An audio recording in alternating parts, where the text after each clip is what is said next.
Welcome back everybody, my name's Nick930 and this is my review for the upcoming Gears 5.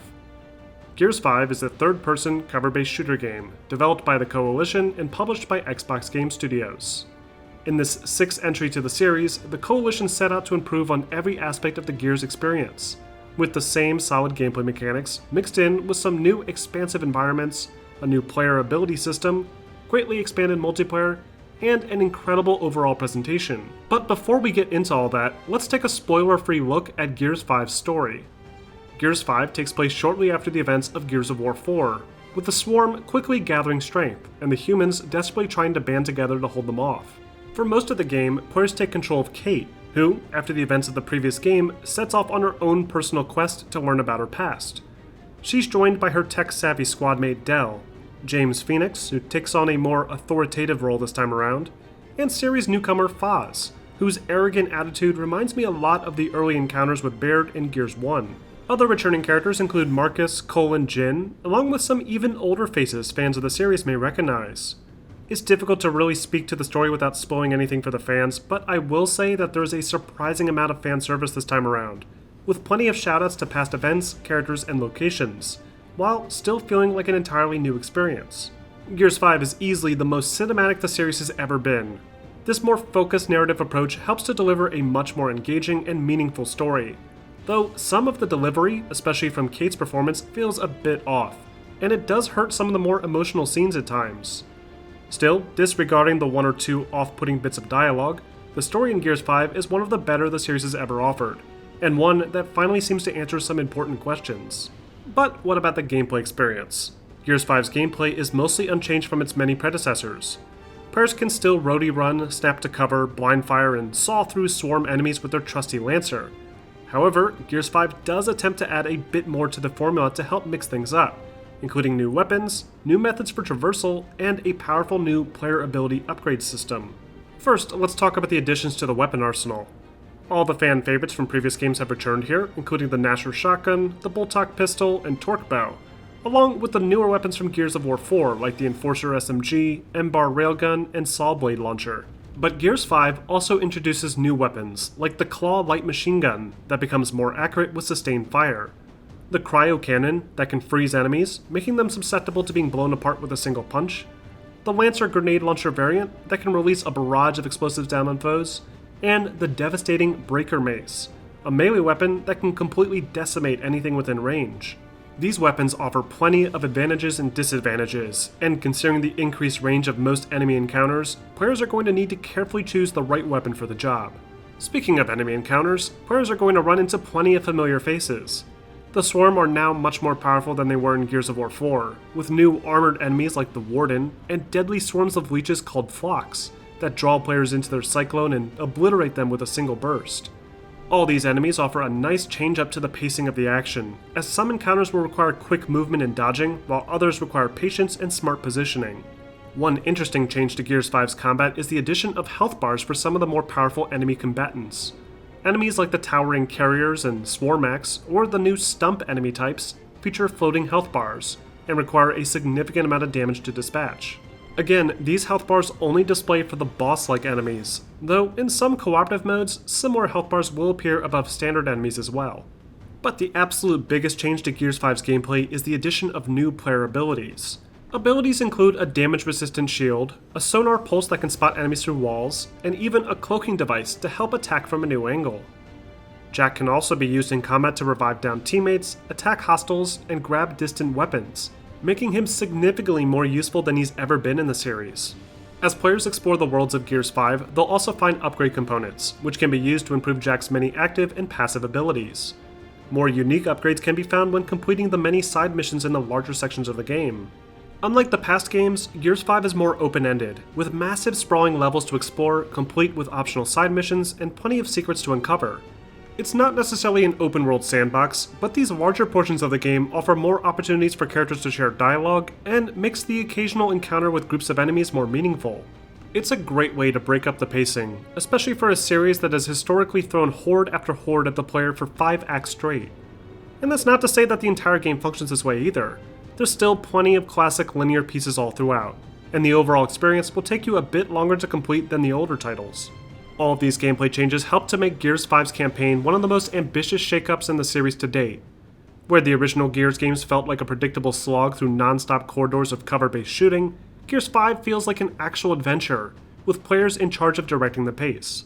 If old-school fans prefer the more structured experience, they can easily skip the side missions and drive their skip contraption directly to the main objectives, though they will likely be missing out on useful upgrades that could help in some of the more challenging fights later on. Just like every Gears game before it, Gears 5 allows for a seamless drop-in co-op experience, allowing players to take control of side character Dell. However, unique to Gears 5 is the ability for a third player to hop in and play as Jack. This new role is designed for newcomers to the series who are not as skilled with combat, and allows players to support their friends by grabbing ammo, reviving teammates, and stunning hostiles.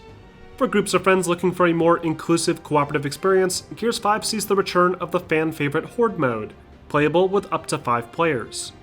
As always with the Horde mode, players are tasked with surviving up to 50 waves of increasingly more challenging configurations of enemies, including the Swarm and different forms of the robotic DBs. The Horde mode seems to play almost the same as before, but like the single player, new player abilities are now available to use, with different characters having their own signature ultimate ability. Marcus, for example, can focus his fire temporarily for improved accuracy, while Kate can turn invisible to get out of a tough spot. Also new to this Horde mode are power taps that will spawn in after defeating boss waves and need to be protected in order to maximize available power energy used to purchase upgrades. This latest iteration of Horde mode feels like the most ambitious version of the mode yet, and offers hours of gameplay for teams capable of surviving long enough. Also new to Gears 5 is the Escape mode. While Horde mode is designed to test a team's endurance, Escape mode is designed to test their ability to retain consistent momentum with non-stop, fast-paced action. In Escape, players start having just planted a deadly toxic gas bomb, and are forced to escape through narrow corridors filled with enemies while the toxic gas chases after them. This mode will require an expert level of player control and precision, as default characters start with almost no ammunition, and are forced to engage enemies and steal their weapons in order to progress further through the halls. With 4 escape levels to start, and the ability to easily create more using the included map editor, Escape could be the next big thing for the series, and I'm interested in seeing how the Coalition plans on expanding on this mode in the future.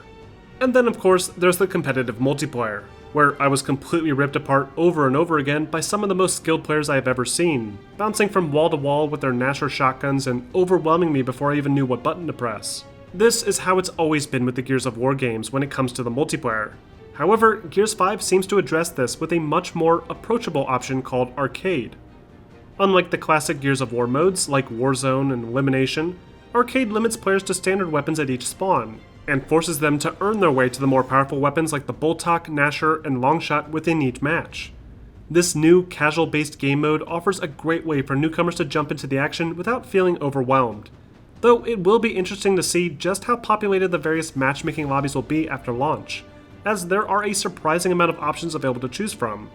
To properly cover the multiplayer in the depth that it deserves, I'm going to need to take a second look at it after the bulk of the player base is joined in after the game's release, and I'll be sure to detail the most important changes in my direct comparison between Gears of War 4 later this week. Finally, let's finish up by talking about the presentation.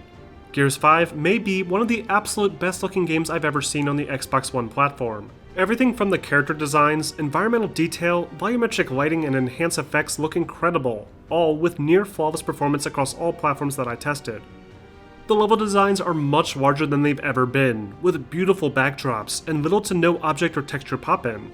One of the most impressive features is the interactivity of the environments. Players will need to trudge through deep snow and sand that leaves realistic tracks, and can even shoot holes in the ice around enemies, causing them to drop into the water and freeze to death. And performance was excellent throughout the entire experience, both on PC and on the Xbox. The only time I ever experienced a hint of slowdown was during one of the more intense combat scenarios in the later half of the game. Though even then, the framerate seemed to stay relatively close to the targeted 60 FPS.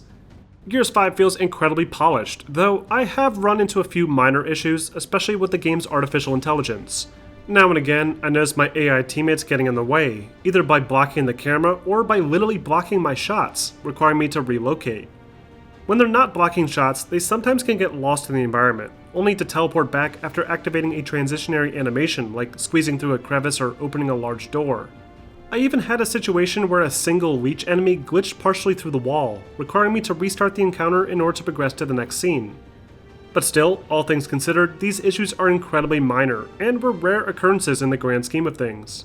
Overall, Gears 5 is a remarkable experience that takes the series in a very confident new direction. Not only is the presentation breathtaking, with solid performance and fantastic audio design, but the game's story is more cinematic and immersive than ever before. Gears 5 retains the solid gameplay mechanics that have allowed the series to persevere for over a decade, but it also adds to it, with some great new weapons, the new player ability system, and a more adventurous feel. All of this, alongside the impressive amount of multiplayer content, makes Gears 5 a no-brainer, and totally worth the price of admission. But what do you guys think? Do you like this new open-ended direction for the Gears of War franchise? Let me know in the comments section. And if you want to learn more about Gears of War, be sure to check out my full documentary that details the entire history of the franchise from start to finish. And don't forget to like and subscribe for more videos posted every week.